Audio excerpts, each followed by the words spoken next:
Baada ya haya, kama ambavyo tumekuwa mara nyingi tunazinduana kwa uzindushi ambao wa hali ya nchi yetu vile tunavyoendelea. Alhamdulillah, leo nimesikia speech ya mufti na nilisema kwenye hutuba ya Ijumaa, isikilizeni hutuba muhimu sana. Niliashiria hutuba hii hapa kama kuna hutuba itakuja ina maudhui muhimu sana. Ile hutuba lillahi alhamdu nimeitoa kwenye msikiti wa Coco Beach, na baada ya kuzungumza walinipata watu wengine wakasema, shehe, fanya na laasili tena na magharibi kalili ya maneno kwa sababu ya umuhimu wake. Lakini katika jumla nilizungumza kwenye hutuba nilisema hivi: Waislamu, tumieni fursa ya hizi vurugu kama njia ya da'wa. Da'wa ya Mtume Muhammad sallallahu alaihi wasallam ilikubalika sana kwa sababu da'wa yake ilikwenda kuleta muunganiko wa kabila la Aus na Khazraj ndani ya mji wa Madina na kabila la Bahilia pamoja na Quraysh katika mji wa Makkah. Huku Madina huku watu walipigana miaka 300. Miaka mingapi? 300. Kadiri vile ilipokuwa natengeneza sulhu ilikuwa na feli kwa sababu Mayahudi walikuwa wananufaika na ule ugomvi wa watu wa Madina. Bani Qainuqa, Bani Nadhir na Bani Quraidha. Nikaashiria kwamba Allah ameyataja matukio katika mwanzo wa suratul Hashr. Na ujumla suratul Hashr imebeba ujumbe huu wa hii vita ambayo ilikuwa imedumu muda mwingi sana katika mji wa Madina, ikawa ni fursa adhima ya da'wa ya Kiislamu kupenya kwa sababu ilikuwa nyoyo zinatamani amani na amani ilikuwa ipatikana. Ila kupitia katika dawa ya Mtume amani ilipatikana na vita vile viliondoka vyote. Nikawafanyia takrib wale waliokuwa wananisikiliza na nyinyi pia nafanya takribu hiyo. Nyoyo za Watanzania sasa hivi zinahamu sana na amani. Na yale matukio yaliyotokea tarehe 29 mwezi wa 10, kila mtu mwenye akili timamu asiyenufaika na yale matukio anajutia ile hali. Kwa mfano, wamejitokeza kitu ambacho mimi niliwahi kukaa na vijana, niliashiria ili neno kwa baadhi ya vijana. Nikamwambia hizi vurugu hizi kama ilivyonusurika Libya, sio Libya, Turki. Uturuki walitengenezewa zengo la mapinduzi. Lakini mapinduzi yale yalizimwa na jeshi na wananchi. Wananchi wenyewe ndio walizima yale mapinduzi. Sawa? Na jeshi lao. Niliwahi kuasheni kasema hizi vurugu na chokochoko hii kuna uwezekano wa Tanzania wenyewe wakaweza kuzuia hili tatizo. Walillahi alhamdu wal minna. Yale maneno kani kwa nasikika nimeona maelezo ya vijana wa kutokea eneo la Manzese, Mburahati, Ubungo na maeneo yale ya jirani. Wametoa speech yao jana wakisema kwamba kumbukumbu zao wakazi wa maeneo yale, watu ambao wanawafahamu wamekufa hawazidi watu 5. Lakini kuonekana maeneo yale yalikuwa ndo yameokota maiti nyingi sana. Wanahoji hizo maiti zimetoka wapi? Kwa hiyo kwa sababu wenyewe wanajuana watu wa maeneo hayo, Magomeni, Makurumla, Burahati, Manzese, wanasema wanawajua watu wao wenyewe watalinda amani yao. Maneno kama hayo yametoka kwa vijana leo wa Kinondoni. Vijana wa Kinondoni leo, vijana wa Makumbusho, Mwananyamala wametoa maneno kama yale. Nao nasema tumechoshwa na zile hali, tutalinda amani yetu wenyewe. Narudia tena kuambia Waislamu, tumieni hii fursa, ni muhimu sana kwenye da'wa. Na miongoni mwa sababu zake ni kwamba upande usiokuwa wa Waislamu sehemu kubwa unashabikia vurugu. Nyoyo za Watanzania hazipendi hizi vurugu. Waislamu wanapozungumza, sikiliza speech ya mufti ya leo, imebeba ujumbe wa amani ambao watu wote wanaopenda amani watafurahikia ile speech ya mufti ya leo. Sasa Waislamu, tarehe 9 kesho, vurugu kesho kutwa, Jumanne kesho kutwa. Kiislamu kesho kwa sababu tatu tushaingia Jumatatu Tayeb, Jumanne tarehe 9 imepangwa kufanyika vurugu. Mimi naamini bila shaka Waislamu kwenye hili hatukukaa kikao hata siku moja, lakini tawaifu zote za Kiislamu ndani ya ardhi yetu, bima fihim salafiyun, ansariyun, sufiyun, hata tawaifu nyingine mpaka Hizbu Tahrir pia nimewasikiza wametoa Hizbu Tahrir pia wametoa speech yao kuonyesha kwamba hatutaki vurugu. Yaani Waislamu kama tunataka kutoa mfano kwamba kuna uwezekano Waislamu wote mtazamo wao ukawa mmoja, kwenye hii tunao mfano. Sasa mimi na yakini kabisa Waislamu hawatashiriki. Kwenye hutuba niliyoashiria nimeanza na dua kwa kusema Allahumma anta salam wa minka salam wa ilayka yarji'u salam fahayyina rabbana bisalam wa adkhilna dara salam. Sawa? Hutuba yangu nimeanza na dua hiyo. Sawa? Kuashiria Allah yeye ndio amani, na kwake yeye inatoka amani, na kwake inarejeshwa amani. Tunamuomba Allah atupe uhai kwenye amani na atuingize katika nyumba ya amani kwenye pepo yake. Sisi ni watu wa amani. Tarehe 9 tuionyeshe Tanzania Waislamu ni watu wa amani. Yaliwahi kusemwa maneno huko nyuma, hayakusemwa kwa uwazi kabisa, lakini paliashiriwa kwamba Waislamu hawana uzalendo kwa sababu ya baadhi ya vijana wa Kiislamu mutatarifuna, wale waliohamasishwa wakaingia mitaani, na wengine wametengeneza ugaidi wa kutengeneza, wakawavesha Waislamu wao ndo wahusika ule ugaidi kwa maslahi yao ya kiuchumi, vita ya kiuchumi. Sawa? Wale mutatarifuna, wale vijana, wakati wanafanya yao walikuwa wanachafua sana sura ya Uislamu, mpaka ikatokea vyombo vya ulinzi na usalama vinasema kwamba Waislamu hawana uzalendo. Waislamu hawana uzalendo. Na kweli yale maneno yalishika kasi, yakafanywa promotion, Waislamu hawana uzalendo. Ilikuwa sasa kwa upande wa pili, kutokana na haya yanayoonekana sasa hivi, warudi tena waseme kwamba Waislamu wazalendo kweli kwenye nchi yao. Kwa haya yaliyopo sasa hivi, Waislamu wameonyesha uzalendo wa hali ya juu sana kwenye nchi yao kwa wakati huu tulionao.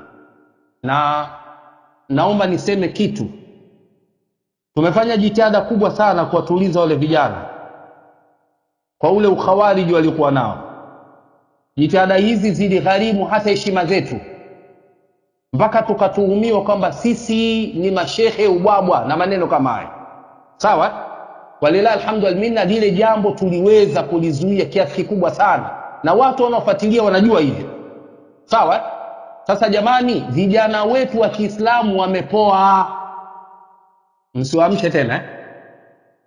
Hawa vijana wa Kiislamu tupata nao tabu kweli kunyamazisha kule, kuambia ujubu wa taat wali al-amri, uwajibu wa kumtii mtawala na kufanya vurugu kwa mtawala ni ukhawarij. Tulitumia nguvu kubwa sana kule kuelewesha. Sasa hivi alhamdulillah wametuelewa, hawapo katika vurugu dhidi ya watawala. Sasa hivi ile da'wa imefanya kazi. Sasa hivi jamani, Allah msiwaamshe tena wa vijana warudi tena kule, kugumu sana. Wakirudi tena vijana kule, kuwarudisha tena kwenye taa ya watawala ni ngumu sana. Na sisi katika mlango huu wa ta'atu ulati al-umur, kuwatii watawala, huu ni mlango wa kiimani. Mtu yoyote asiyekuwa na taa kwa mtawala, huyo mtu ni khariji katika khawarij. Hao makhawarij hawa, katika moja maneno ya Mtume sallallahu alaihi wasallam aliyosema juu yao, hawa ni kilabu ahli nar, ni mungu wa watu wa motoni. Makhawarij ambao wanajitoa kwenye taa ya kiongozi aliyekuwa na haki. Msingi wetu huu unaposemwa, sio maana yake sisi ni machawa wa watawala. Huu ni msingi wa kiitikadi. Na vijana ambao wamepoa kwa sababu ya kuogopa kumwagwa damu, wabadilishe nia zao, wawe na nia kwamba huu ni msingi wa kidini, wapate thawabu wakati huo wanaogopa kumwagwa damu, wapate thawabu. Huu ni msingi wa kiimani, na waendelee kukana msingi huu kama ni sehemu ya imani yao, sio kwa sababu tu wanaogopa kumwaga damu. Dini yao inataka kuwatii watawala. Na tukisema msingi wa kutii watawala, maana yake sisi tunasema watawala ni maasumun. Kuna tuhuma zinakuja kwenye mitandao ya kijamii, wanasema Waislamu wanadai haki bila amani, wanadai amani bila haki. Wasiokuwa Waislamu wanadai amani pamoja na haki. Badilisheni maneno, itafika wakati mtatuelewa.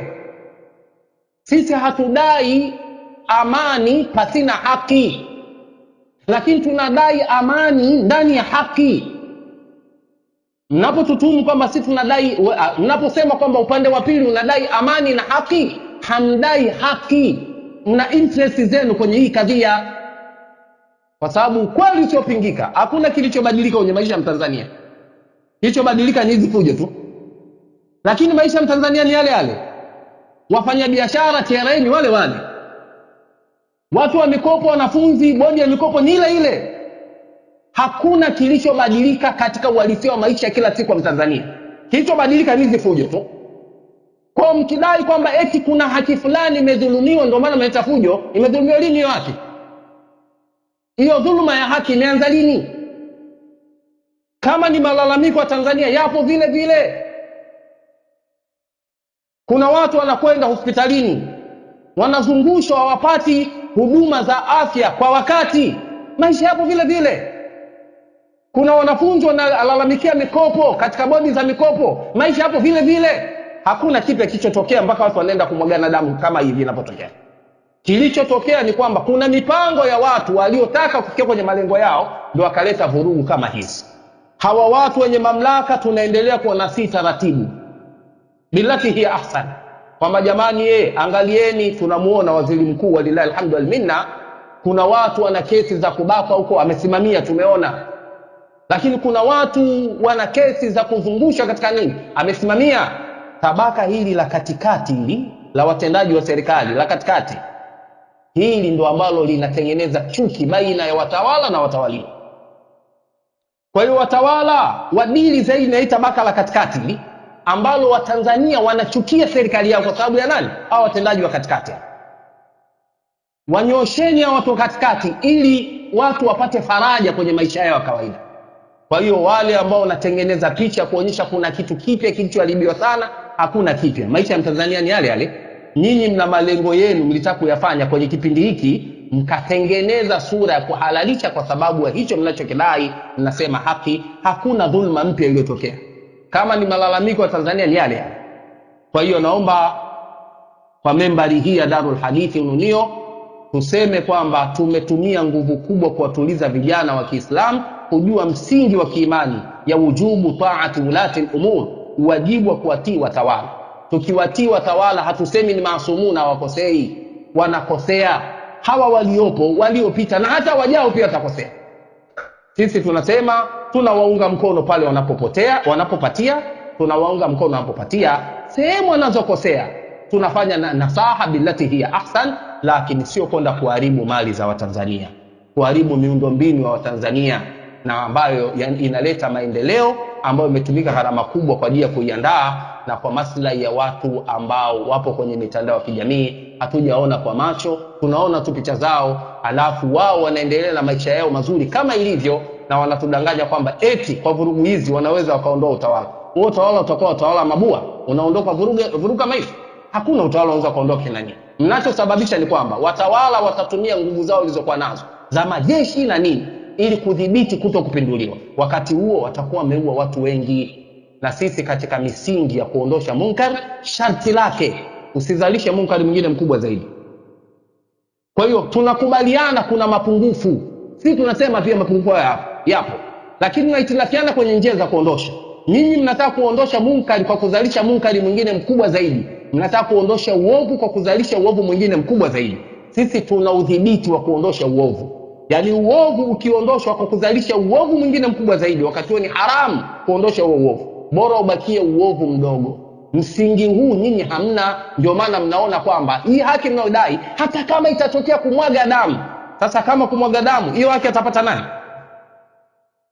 Hiyo haki mnayogombania watu wenu mshawaua, ataipata nani hiyo haki? Alafu msitufananishie eti hata Mandela alikaa jela akatoka akapambana ikapatikana haki. Sisi tunajua vizuri sana kadhia za Mandela na yale yaliyotokea kwa Mandela tunajua vizuri sana. Msiseme kalimatu haki ulida biha batil. Hili ni katika mambo ambayo inabidi Watanzania watahadhari sana nalo. Kuna kanuni hii, kalimatu haki ulida biha batil. Ni kweli neno lina ukweli fulani, lakini malengo ya mzungumzaji ana batili zake kazikusudia kupitia kwenye hili neno la haki. Watanzania ni kuwa kweni na tahadhari sana na hiki. Kalimatu haki ulida biha batil. Ni kweli neno hili ni la kweli, ila malengo ya mzungumzaji anakusudia batili zake azipitishe kupitia kwenye neno hili la kweli. Nasallallahu tabaraka wa taala kama annahu jama'na fi hadha al-makan al-mubarak an yajma'na في مستقر رحمته Kama alivyotukusanya katika sehemu hii yenye baraka, atukusanye katika pepo yake iliyo na utulivu. Lakini tunamuomba Allah tabaraka wa taala, man arada bina wa bihadhihi ad-dar wa bihadhihi ad-da'wati al-mubarakah wa bihadhihi al-bilad wa sa'ir biladi al-muslimin, man arada biha su'an fayushghiluhu fi nafsihi wa yaruddu kaylahu fi nahri wa yaj'al tadbirahu tadmiran alayhi wa an yukhrijana wa iyyakum aminina salimin innahu waliyyu dhalika wal qadir alayhi. Subhanaka Allahumma wa bihamdik, ashhadu an la ilaha illa anta, astaghfiruka wa atubu ilayk. Tusheke na haya kwa leo. Wallahu waliyyu tawfiq. Subhanaka Allahumma wa bihamdik, ashhadu an la ilaha illa anta, astaghfiruka wa atubu ilayk. Wa sallallahu wa sallam ala nabiyyina Muhammad wa ala alihi wa sahabatihi wa sallim. Walhamdulillah.